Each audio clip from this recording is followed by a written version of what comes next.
That just happened this week in That Just Happened. We are talking about some live music stuff, quickie reviews and things, as well as Blue Beetle and Ahsoka. So, you know, let's talk about the things.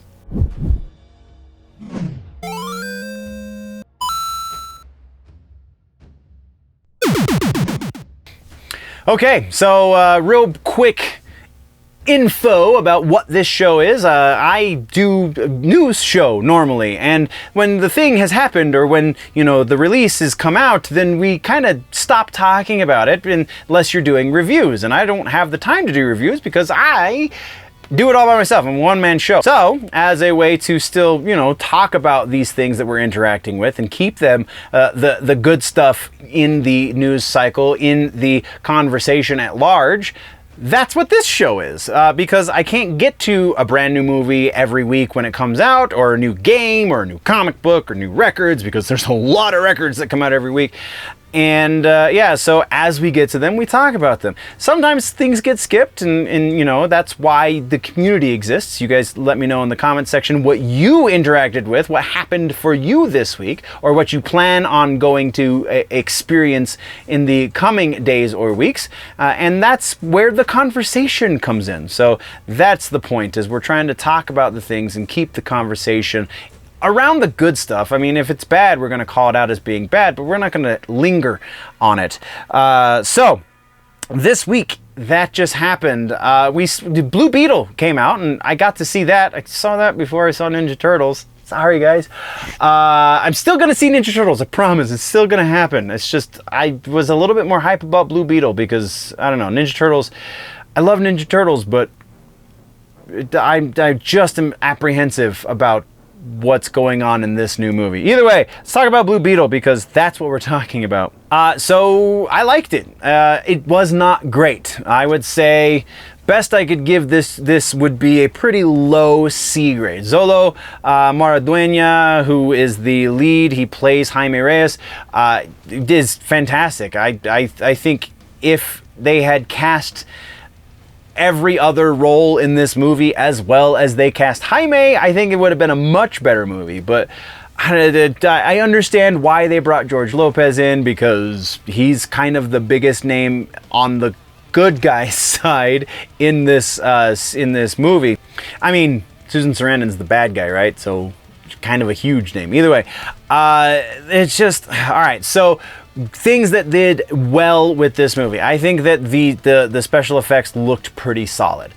Sure, there were a couple of times where it was a little awkward. I think that the broad strokes of the writing were pretty good. I was almost said solid. I don't know if I would go necessarily as far as to call them solid, but they were good.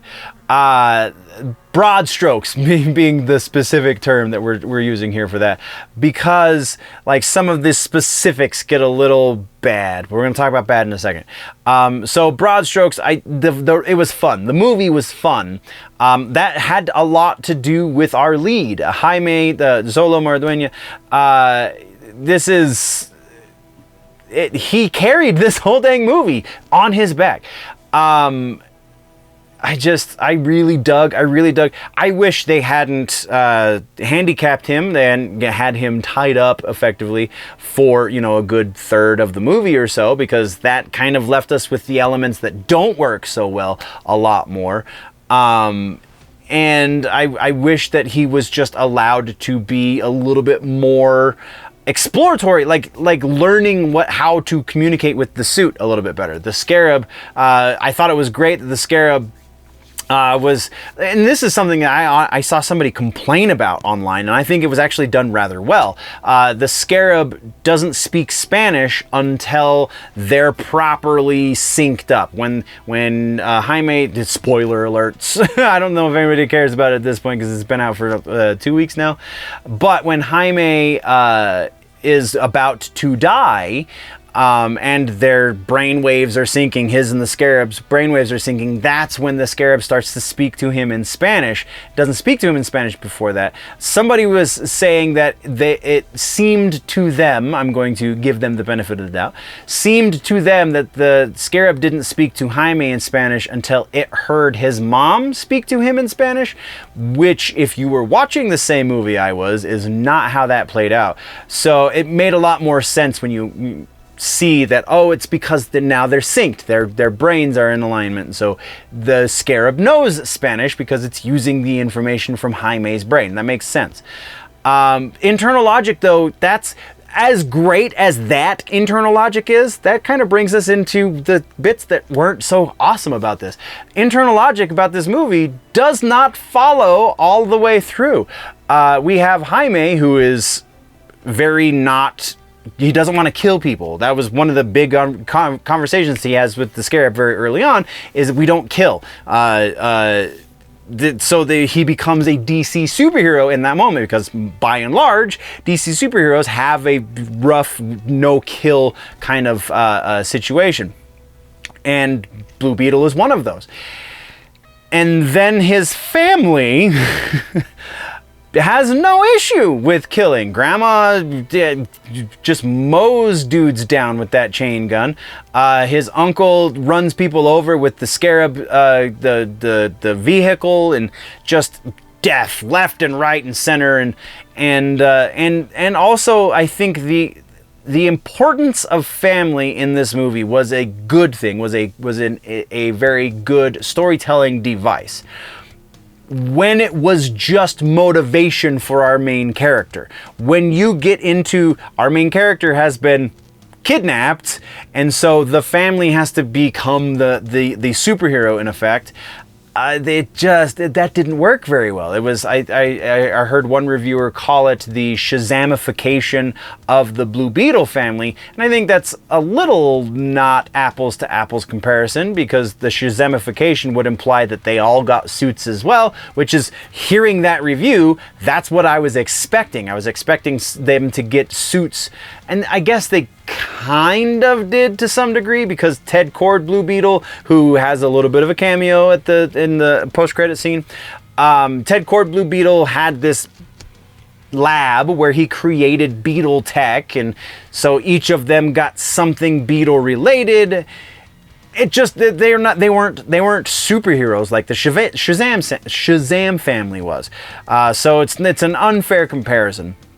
There is a way to do what they did better, but just the writing for the family was just inane and mind-numbing, and like, make me care about who these people are. Yes, there is a little bit there, but it's between Jaime and his dad, largely. The little bit that they do to make us care about Uncle comes at the very end of the movie, and so like, it's a little too late, too little too late.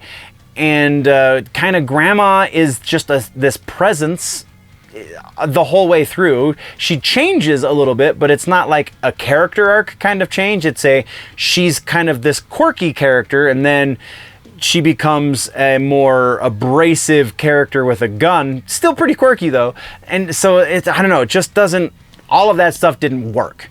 I think, is it worth a watch? Let's get down to brass tacks. Is it worth watching Blue Beetle? Yes, absolutely. I would say it's worth watching Blue Beetle. Is it worth paying full theater price for? No. Is it, yeah, I mean, if you can catch matinee for like $5, that's a great price for Blue Beetle. Is it worth a rent once it hits streaming, like say Amazon Prime or YouTube TV, where you can pay them like $2 or $3 to stream it for 48 hours? Yeah, that's absolutely worth it. Is it worth it to wait for HBO Max? I would say probably don't wait that long to see it, just because they do. This is better than what we've got from DC for a few movies at this point. It's not great. I'm never going to call this movie a great superhero movie. I do really like the character of Jaime, so I guess I should be a little transparent about that. He's one of the more interesting of the younger crowd of the DC superheroes. So I do like the character, so that might be a little bias on my part, but I think even the less great, still good stuff needs to be nourished. We need to send the message to DC, Warner Brothers, that yes, this is the kind of movie that we're okay with. If you make a better movie, then we'll go see it opening night and not wait 3 weeks or 5 weeks before it hits rentals on VOD. That's the kind of message that we should be sending with something like Blue Beetle. Yeah, we're gonna give you a little bit of extra money for it to see it for like $4 or $5. Sure. If you make something like this only better, then we'll give you our $12, $15, whatever, $18 in the proper movie theater on opening weekend. So yeah, it's worth a watch. Just maybe wait a little bit. From there, let's move into live music. That just happened this week for live music. I got to see 2 shows that are some of my favorite music in the entire freaking world. So the first show, the big reason why last week's episode, regular news episode, was kind of off-put was Pantera. I got to go see, well, Pantera Light, I guess is probably the most appropriate way to say that. The opening band was a band called Spirit in the Room. Hadn't ever heard them before. They are on Noisecore Records, or Housecore Records rather, sorry, which is the record company that Phil Anselmo owns, which is how they got the gig, I'm sure. Not bad. Not great, but not bad. And then Lamb of God came on stage after them, and that was pretty awesome. There's a whole tech issue that we're gonna do a nerd rant about it separately from this video that will go up hopefully soon. But aside from the tech issues, Lamb of God put on probably one of the most energetic shows I've ever seen them do, and I have seen them play a plethora of stages in my time with them. Honestly, I've seen Lamb of God probably close to a dozen times at this point, since they were opening for Mushroom Head forever ago on tiny club stages. That was the first time I saw Lamb of God, was opening for Mushroom Head. To give you an idea of how long ago it was. I think As the Palaces Burn was the new record at the time. So yeah, it's sent in that amount of time, 20 years or so. This is probably the most energetic show I've ever seen them do, and it was great. It was great. As much as I'm not huge on Art, I much prefer Chris Edler to Art Cruz, but I still think Art put on just as much of a show as the rest of the guys, and he was glued to his drum kit the whole time. So yeah, this was so much fun. John with his father time wispy hair and the giant beard, absolutely. If you have never seen Lamb of God live and you have an opportunity to catch them on this Pantera tour, oh my god, actually I think it's no, it's about halfway through, so you still have time. So definitely would recommend that, just to see Lamb of God. I know the tickets are a little pricey for one band, but it's Lamb of God, so they're pretty awesome. And then Pantera. So let's get into the Pantera discussion, shall we? And I haven't really weighed on this necessarily just yet, but the long and the short of it is, I think Pantera is a great band. I think that Vinny and Dime would be doing this tour if they were still here with us. I think that because they are not, the closest we could get to them would be Dime's brother from another mother, Zack Wilde, and Charlie Benante, who knew the... and Charlie Benante, who's known the dudes in Pantera for years and years and decades even. This is the best possible iteration that we could have gotten of Pantera. Spiritually, I mean, we'll talk about the technique and stuff, but spiritually speaking, this is the Pantera I think that Dime and Vinny would be very proud of. Is it Pantera from the 90s? Absolutely not. Is it still a hell of a lot of fun? I wholeheartedly would say yes, because God, that was so much fun.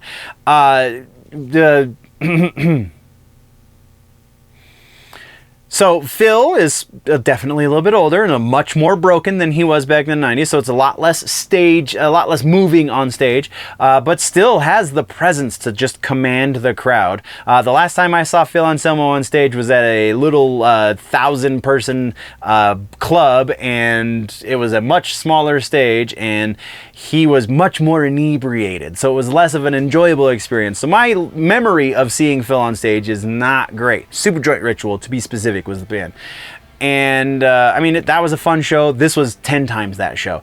Probably because it was in a giant arena, but still. I think that absolutely this is the best version we could hope for as far as the spiritual elements of this band are concerned.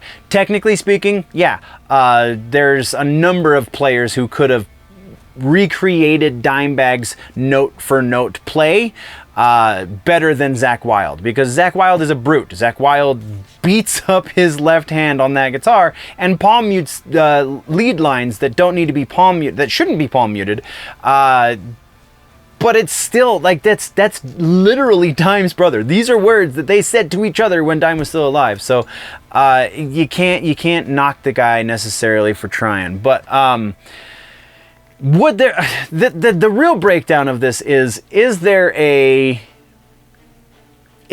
player who could have done both, who could have filled the shoes of Dime in such a way that you felt like Dime was on stage in both play and presence?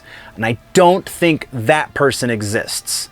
So what it seems to me is Zack Wilde was the obvious choice because, again, brothers, but also because he has a presence that I'm not going to say is the same as Dime's, but is unique in a similar way to Dime's. Dime would have been running all over the stage and would have been doing, just fucking around.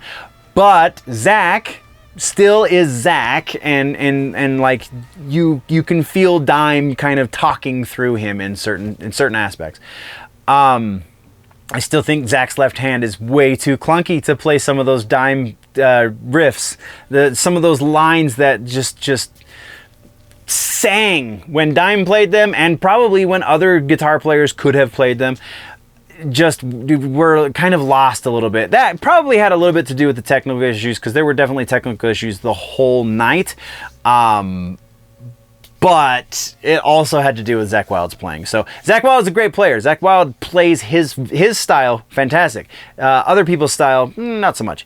As far as Charlie on the kit, like, there was nothing wrong with it. There was absolutely nothing wrong with it. I felt like Charlie was he was hiding behind his kit. He's such a large drum kit, and you have the 4 kick drums, because you have the 2, one with Vinny and one with Dime on it, and then the 2 that he was probably actually playing.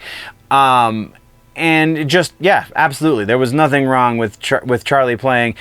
There was all of the finesse. There was very little showboatiness. I think that was one of the other things that kind of rubbed me a little raw with Zack Wilde, is it felt not much. I think he did what he could to avoid it, but he's kind of got an ego. But there were definitely moments where it's like, oof, this is not a Black Label Society show, nor is it an Ozzy Osbourne show, so let's tone down the Zack Wildeness, shall we? That literally only happened once, and it was something that was planned for the show. It was a solo, and it just felt a little too Zack. But everything else felt like he was trying to channel Dime as much as possible. So, great show. I really loved it. It was it's definitely a conversation starter. I'm wearing one of the shirts. I got a couple of shirts at the show, and I'm wearing one right now because it was that much fun. So that was that show. That was the Pantera show. And then the other show was Mudvayne. Honestly wish I had caught them the first time they had come through with this reunion that they're going through. The first time they came through was them with Rob Zombie, and that I think would have been a bit more up my alley personally, though the girlfriend is a little bit more for the Gwar, and definitely a lot more for the Coal Chamber. I like Dez, just Coal Chamber doesn't do as much for me as they maybe should. So Mudvayne, the openers were Butcher Babies. We were standing in the merch line for Butcher Babies because don't really like the Butcher Babies so much.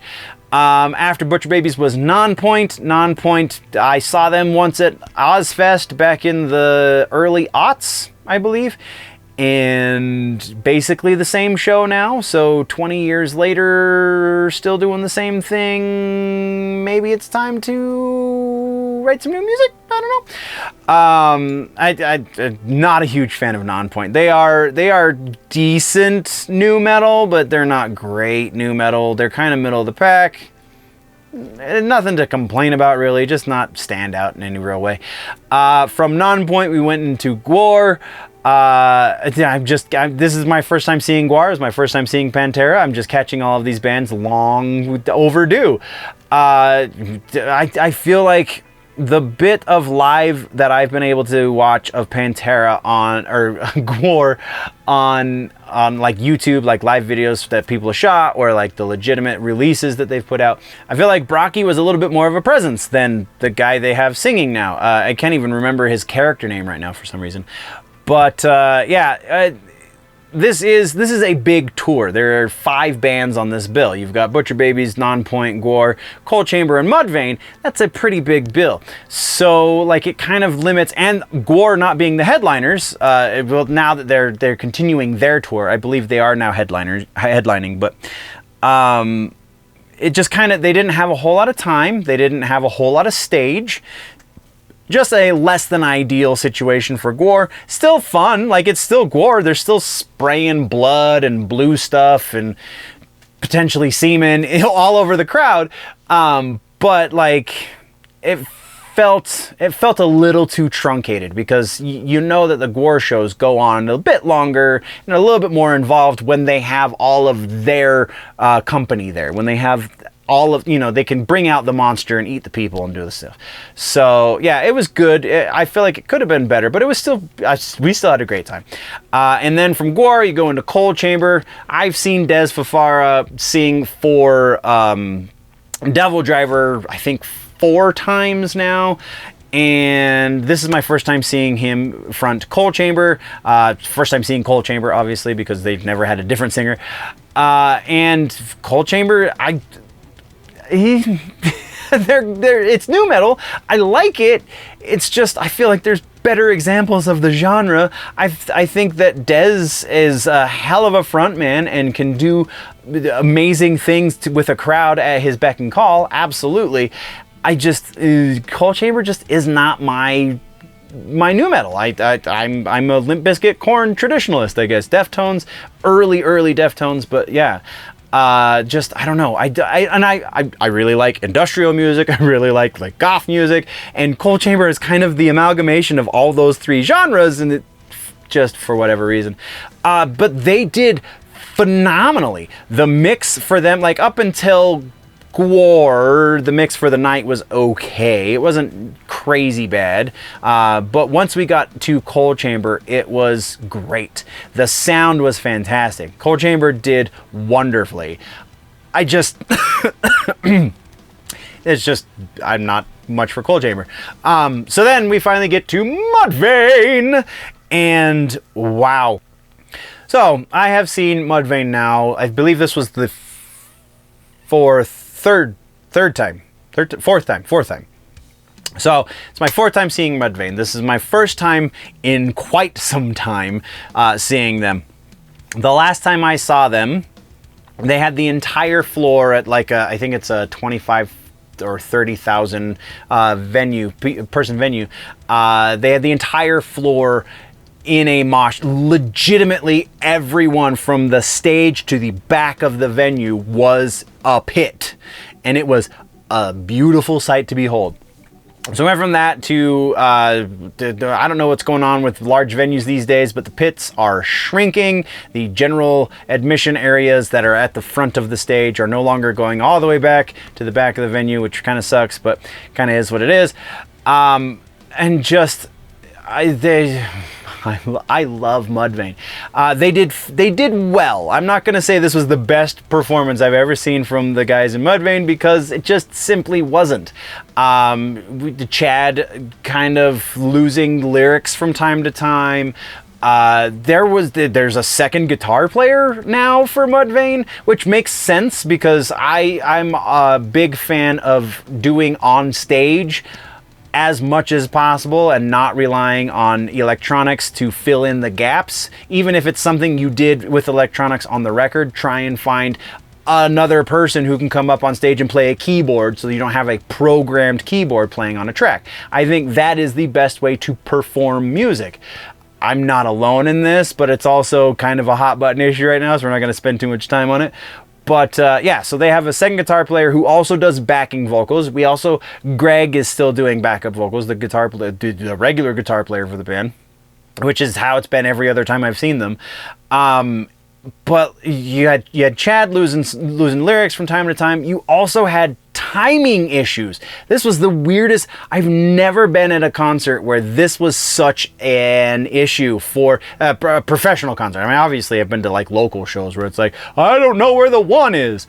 But there were probably 3 to 5 songs in the set where at least for, let's say, a half a verse or maybe a chorus or something along those lines, where either Matt, the drummer, was off, Chad, the vocalist, was off. This might be my bias because Brian's the bass player and that's what I do. I don't know that he was ever off. I think he was honestly the one that was keeping everybody together as much as possible. But yeah, there were about 4 or 5 songs where it was like obvious that somebody didn't know where they were.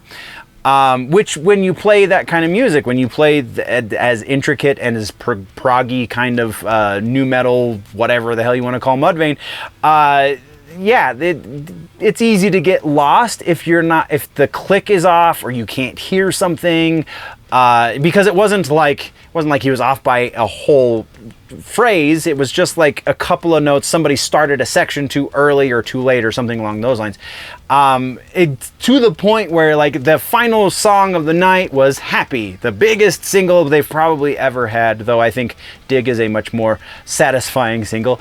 But Happy was the final song of the night, the encore song, whatever. They closed the show, left the stage with Happy. When they played the final notes of that song, you see Greg, like, very, very quickly turn around and start taking his guitar off and kind of just throws it at a stage tech and storms off the stage, like obviously upset. So it definitely was not imagining it in my head, but yeah, still, in spite of their timing issues those few times, was a fantastic show. I think the arrangement of the songs did a fantastic job of getting stuff from every one of their albums and putting it in a place where it made sense with what was going on with the show. My only other minor gripe would be that this is probably the most talkative I've ever seen Chad. There were 2 like very long diatribes that he just shut the show down to have, which is good. I mean, it was good community building stuff that he was talking about, but he kind of was talking in circles, and each one is the reason why they didn't have a proper encore. They just had to, instead of leaving the stage and making everybody guess whether or not they were going to come back out to play an encore, which they're going to come back out and play an encore. Instead of doing that, they just stopped for a second, acknowledged that was the end of the set, and they said, actually, we're going to play 2 more for you, and then that's where it went. So it was largely because of these 2 diatribes that Chad went on. One was about heavy metal music saving lives, which is a brilliant thing to communicate to the world, and I loved it. Again, talking in circles though, because he just kept repeating. And then the other one was, I don't even remember what the second one was, because by the time he got to it, I was like, I really want to hear you guys perform X, Y, and Z songs. And like, I love you, Chad, but maybe don't get whatever intoxicant is in your system right now before a show, because the circle talking is not entertaining and it's a little taxing. So yeah, it was still a great time. It was still the mix sounded beautiful for Mudvayne. There were a couple of spots, timing issues. There were a couple of spots where Chad couldn't shut up, but otherwise it was a fantastic show. If you've never seen Mudvayne, this is a good one to go on because they're playing the hits. They're literally playing all of the songs I wanted to hear. So it was fantastic for that reason alone. And if you have not yet, actually no. The tour is over now. I believe the tour has since ended. They are no longer on tour. Hopefully, if you want to believe the things that are going around the industry right now with Mudvayne, they are working on new music. So that would be pretty awesome. Don't want the final studio release of theirs to be the new game because just kind of, it was a good record, good solid record. Just nobody listened to it. Nobody realized it was put out. The record label didn't really promote it. It was just a cycle of things that were just horrible that did not add up to good things for Mudvayne. So hopefully they are actually working on new music. But that's what we got there. Let's move over our final piece for That Just Happened this week. It's a long one because a lot happened, making up for the shorty last time.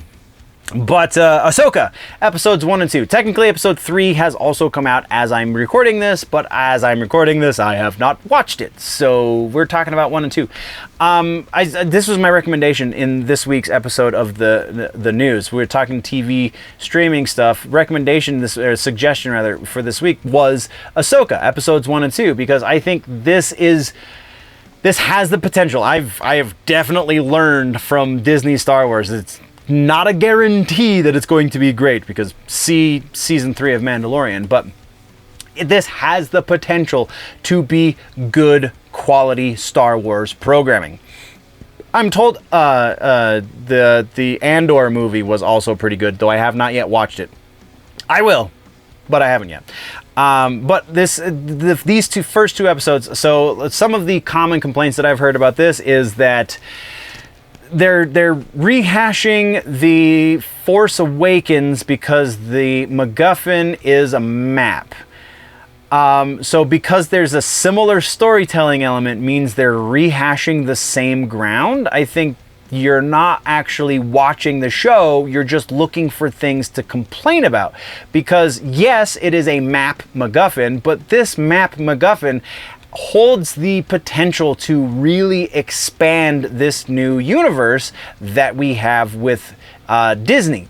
In good ways, because this map MacGuffin is going to take us to a new galaxy, which will be the first time that, as far as I understand, because I didn't get into all of the animated series. I know, blasphemous, I hear you, but I will be working my way through. I have been working my way through the animated series. They're just not super high on my priorities list. I also have a day job, guys. Come on now. So yeah, this will be, as far as I know, there's the World Between Universes or whatever that we got in the Rebels series, I believe. But as far as like going to a proper other galaxy, I don't think that has happened in any Star Wars current era. We'll say post-Disney. So like that in and of itself is just crazy possibilities that could make for some epic storytelling. So like opening these kinds of doors with characters that we already know pretty well and love a whole lot, like, yeah, that makes sense. We don't have any Mary Sue issues because all of these characters have been previously established in a series at some point, so they had time to develop as characters and they're not just thrown in here being awesome. And matter of fact, they're not really that awesome. Well, I don't know. Ahsoka's pretty great. But, and I'm going to brain fart the other girl, the Mandalorian girl that's apprenticing. Wow, somebody's going to kill me in the comments. Yeah, I got nothing. ADD. Whee! Yeah, she's definitely flawed, not a Mary Sue situation, because she's the one that screws up and gives away the issues that must be overcome, and that is like, that's how you tell a story. And it's slow. I understand that. That's on purpose. for a number of reasons. One, because when you do too much, see Obi-Wan, but two, like, they have to fill in some gaps for people like me and who are even less Star Wars educated than I. They have to fill in some of those gaps. So in order to do that, you have to take a little bit of time and do it well in order for the rest of the story to work. Sabine Wren, haha, I remembered. So I think the methodical pace is a good thing. I also kind of like a slower story. Like, I think some of the best horror movies are super slow and methodical. See the first Halloween movie, probably one of the greatest horror movies of all time, and 3 people die and it takes 20 minutes for the first one to kick it. So, like, that is in the horror world rather slow. Still fantastic. I think that's how this is going to be. We're going to be methodical. We're going to take our time because we have, I think it's 6 or 8 episodes to tell this story. So we have this ability to show the flaws in our characters and how they're overcoming them. And that's the possibilities that I'm very excited about. Now, again, episode 3 has come out. All of this could be shattered with episode 3. I have no idea. Episode 3, I believe, is like 30-something minutes long, so it's a shorter episode, which kind of sucks. But again, the common thing that I've heard issues with episode 3 is that it's 34 minutes or something along those lines, and there's a 7-minute sequence of Ahsoka training Sabine Wren. Yeah, methodical.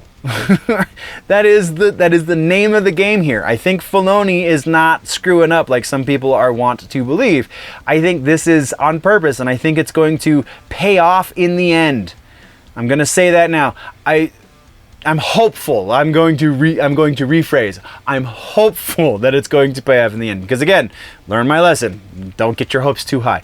Yeah. So that's kind of where I'm at with that. Just happened this week. So, what happened for you, nerds? Let's have that conversation down in the comments section or over on the socials or what have you, depending on where you're listening and or watching right now. That's how you do that. I'm also planning this coming week. I have another show to go to. Going to see Gojira and Mastodon. Special guest Lorna Shore, so that'll be pretty awesome. I've seen Gojira and Mastodon a number of times, both. First time seeing Lorna Shore, so pretty excited about that.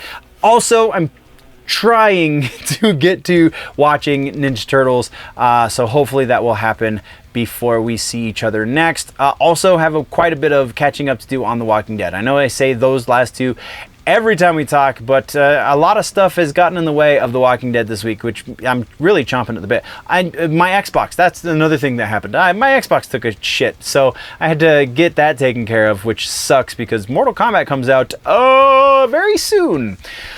Either way, thank you very much, nerds, for joining me. What happened for you? Are you excited for things that are about to happen this week? Let's talk about all of that and so much more in the comment section. Appreciate your faces, nerds. We'll see you in the next one. Before we go, always remember that if it's generally nerdy, it's probably here, and that just happened.